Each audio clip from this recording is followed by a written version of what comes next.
How's everybody today? Good. So we had a good work week last week.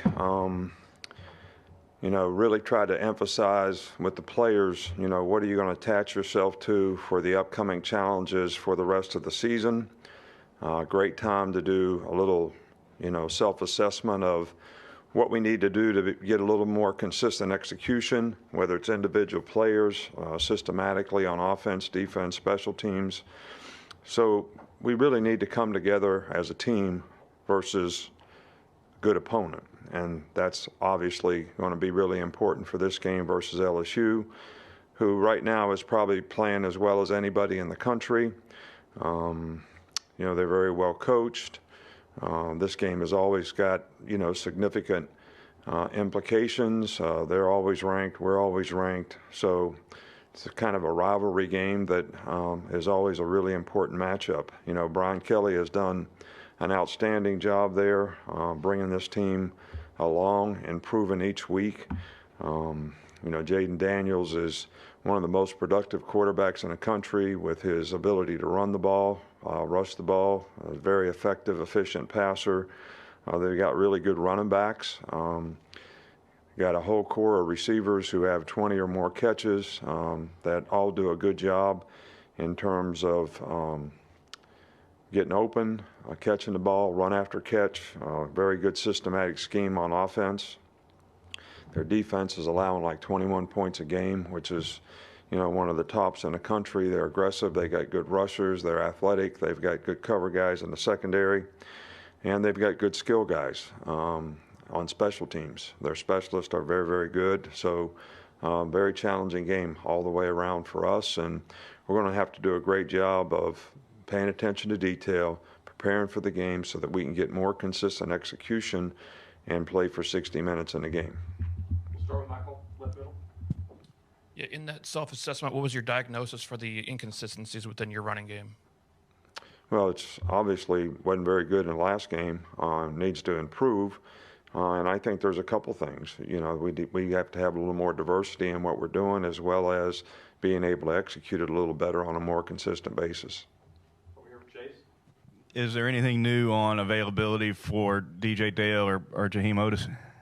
Yeah, I think both guys are going to start back to practice this week. We'll kind of, determine how they do during the course of the week and what their availability will be when the game comes. Come back over here to Charlie. With Eli Ricks, what kind of progress did he make leading up to that Mississippi State game? And do you think he maybe gained confidence from what he was able to do in that game? Yeah, I think so. I think, fundamentally, we worked really hard to get Eli to understand the expectation for what we want him to do, to have a good understanding of the scheme, of how we're playing and what we're playing. And I think he's developed confidence, throughout the season as he's learned more. And gotten more comfortable, and I think he played well in the last game, so hopefully he can build on that. But I think it's important that he just, goes into this game and bees himself and doesn't think he has to do something fantastic just because he's playing against the team he used to play for. I think that's always important psychologically, the guys to be able to focus on what's in front of them and, do their job well. What are some of the characteristics that Brian brought over from Notre Dame, and what was so challenging about some of those Notre Dame teams you played? Well, they're always very well coached. They're always physical. This will be a physical game. They always have balance on offense. They're going to run the ball. They've got a very good throwing scheme. Utilize the personnel that they have, very, very well. And, they've historically played really well on defense and special teams. So it's typical of what a well-coached team, usually does. And they've gotten to the point where, and all of his teams have been this way, they don't beat themselves. You got to execute and beat them, and I think that's got to be the focus, for our team. How would you evaluate the way your defense has defended quarterbacks who can pass and run well? Well, I think that it's very challenging to play against quarterbacks who, are dual threat type of guys.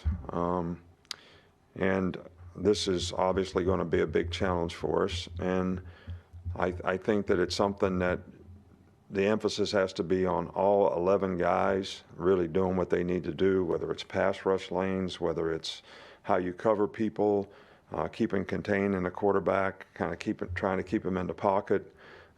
Even when he steps up, you can retrace the rush. So, there's a lot of elements to doing this that you just can't rush and think you're going to go get a sack and get pushed by the quarterback, and then he's going to end up having lanes to run in. So all these things have got to be real points of emphasis for us all week long so that, we have a chance to contain a guy that's a very good passer, but he's also can beat you with his feet.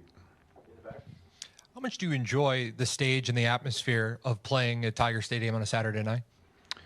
Well, it's a great, they got a great tradition there. They got a great atmosphere.